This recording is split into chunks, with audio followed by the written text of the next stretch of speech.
Bonsoir, Eric Sabat à Longueuil. Donc nous sommes le 28 mai dans la région de Montréal, en pleine canicule et en plein déconfinement. J'aimerais d'abord prendre 2 secondes pour remercier tout le monde qui m'a aidé avec mon problème de climatisation aujourd'hui. J'apprécie, le problème est réglé. Merci beaucoup, très aimable. Donc le déconfinement se passe relativement bien dans la région de Montréal. Malgré un déconfinement très graduel et quotidiennement, plus de gens font plus de choses. On est toujours en nombre stable d'infections. Ce n'est pas un nombre croissant. Donc c'est plutôt rassurant de ce côté-là. On a hâte de voir le chiffre diminuer, mais tout de même, on sort, on se protège, on voit de plus en plus le port du masque, et puis les magasins ont réouvert en partie, les écoles, etc. Donc on a repris un semblant de vie avec une infection qui demeure stable. Alors donc, on peut dire que ça se passe pour le moment bien, tant qu'on ne recule pas dans le déconfinement, c'est la volonté qu'on peut souhaiter. Alors aujourd'hui, j'aimerais aborder la question des tests d'anticorps. On lit des choses un peu dans les nouvelles et puis les gens me posent la question et se posent la question, quelle est la valeur de ces tests-là? On nous a dit que c'est 90-95% de sensibilité, spécificité, et aujourd'hui on peut lire dans un article de journal que c'est bon seulement une fois sur deux. Alors qu'est-ce que ça veut dire exactement tout ça et comment interpréter un test que nous ferions et qui est positif? Est-ce que quand je paye pour le test et qu'on me dit oui, vous avez des anticorps, est-ce que je suis certain qu'on me dit vrai, que j'ai vraiment fait cette maladie, et donc est-ce que je peux présumer que je suis immun et que je peux me déconfiner de façon plus aisée? Alors c'est la question que j'aimerais essayer d'expliquer en parlant de la sensibilité et de la spécificité des tests.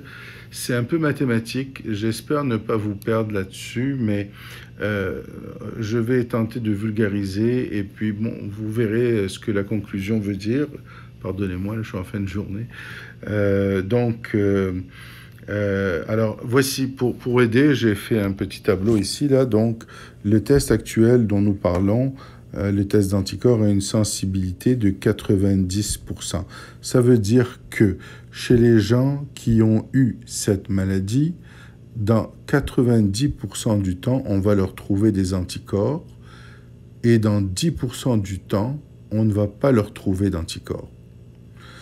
Alors qu'on a une spécificité de 95%, ça veut dire chez les gens qui n'ont jamais été malades, 95 fois sur 100, on ne va pas trouver d'anticorps, mais 5 fois sur 100, on va leur trouver des anticorps malgré tout.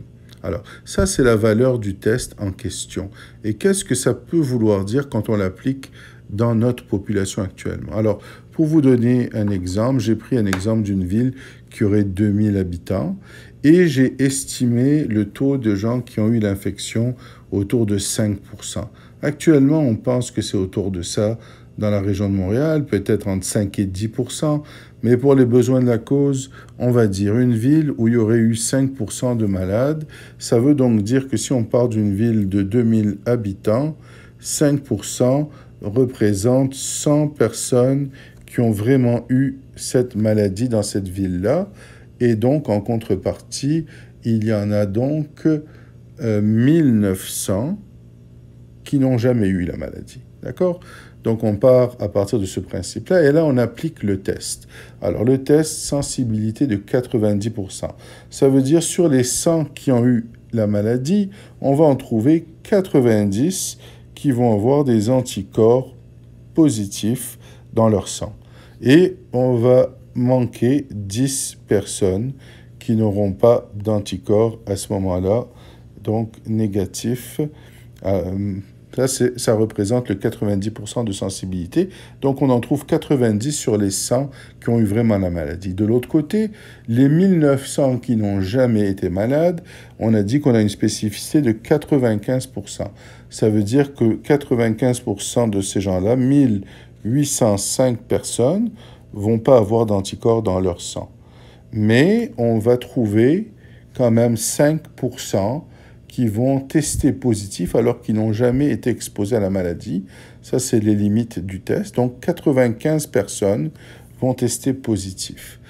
Donc, si on prend un peu de recul et on regarde dans cette population de 2000, avec 5% de maladies réelles, on a 90 qui ont testé positif et qui ont vraiment eu la maladie, et 95 qui ont testé positif, mais qui n'ont jamais eu la maladie. De telle sorte qu'au total, on a 185 patients qui auront un résultat positif, mais seulement 90 de ceux-là, donc la moitié, ont vraiment eu la maladie auparavant. Donc vous comprenez qu'on part d'un test qui a une sensibilité, une spécificité de 90 et 95%, et parce que il y a peu de gens malades actuellement qui ont vraiment eu la maladie dans la population, au final, quand on se fait dire qu'on est porteur d'anticorps, eh bien finalement, on a une chance sur deux que ce soit la réalité.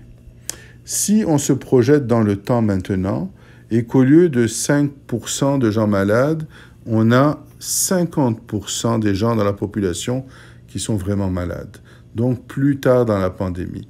Et là, ça change beaucoup de choses. Alors, qu'est-ce que ça change? Si on a 50%, ben, au lieu d'avoir 100 ici, on tombe à 1000 personnes dans la population qui ont été malades. Et de l'autre côté, également 1000 qui n'ont pas eu cette maladie. Donc 1000 et 1000 de chaque côté. Et si on applique le même test, qui a une sensibilité de 90%, ben là, tout d'un coup, on va en trouver 900 qui auront des anticorps et 100 qui n'auront pas d'anticorps dans cette population. Et de l'autre côté, si on applique la spécificité de 95%, ça va représenter ici, sur 1000 personnes, il y en a 950 qui vont tester négatif, qui n'ont jamais fait la maladie. Donc 950. Et seulement ici, la différence, une cinquantaine de tests positifs alors qu'ils n'ont pas fait la maladie. De telle sorte que là, la situation est totalement différente parce qu'au total, on a beaucoup plus. Au total, on a 50 plus 900, donc 950 gens qui ont testé positif. Mais là, 900 sur les 950 ont vraiment eu la maladie, de telle sorte que la valeur du test est beaucoup plus forte. Tout ça parce qu'il y a plus de gens malades que l'on teste dans cette population-là. Alors, si vous me suivez, la valeur qu'a un test de pouvoir prédire une maladie dépend totalement du nombre de gens dans la population qu'on teste, de gens qui ont vraiment eu cette maladie. Si le nombre est petit, comme ça l'est encore actuellement, la valeur des tests est beaucoup moins bonne que quand il y aura beaucoup plus de monde qui auront eu la maladie. Une même manière peut s'appliquer, une même méthode de pensée s'applique pour nos patientes qu'on met sur un tapis roulant, par exemple. On sait que les tapis roulants ne sont pas des outils parfaits et que parfois on va voir des anomalies apparaître sans qu'il n'y ait des blocages dans les artères du cœur. Alors si on choisissait des personnes qui ont très peu de chances d'avoir la maladie comme telle, comme des jeunes femmes non fumeuses, et qu'on les mettait toutes sur un tapis roulant, eh bien il y aurait un certain nombre qui va être anormal. Et ce certain nombre-là, qui n'est pas très grand, mais quand même, ce certain nombre-là, par rapport au vrai nombre de femmes qui est malade, qui est très petit dans cette population-là, ben, il prend de l'importance. Ça peut représenter une femme sur deux qu'on a inquiétée pour rien, pour le peu qui aurait la maladie. Alors que si on choisit bien les patients qu'on va mettre sur un tapis roulant, parce que c'est des hommes fumeurs, diabétiques, et que là vraiment il y a beaucoup là-dedans qui sont malades, le peu qui vont avoir un tapis roulant anormal mais sans rien du tout, va être complètement, disons, dilué dans la quantité d'autres personnes qu'on va trouver le test anormal.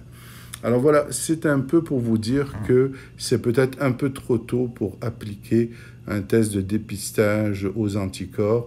Il n'y a pas assez de gens malades dans la population pour que ce test ait une valeur forte et sur laquelle on peut se baser. Alors sur ce, je vous souhaite une bonne santé. Je continue à vous lire, à prendre vos questions, à tenter d'y répondre, un peu comme j'ai fait ce soir. Bonne soirée et bonne santé.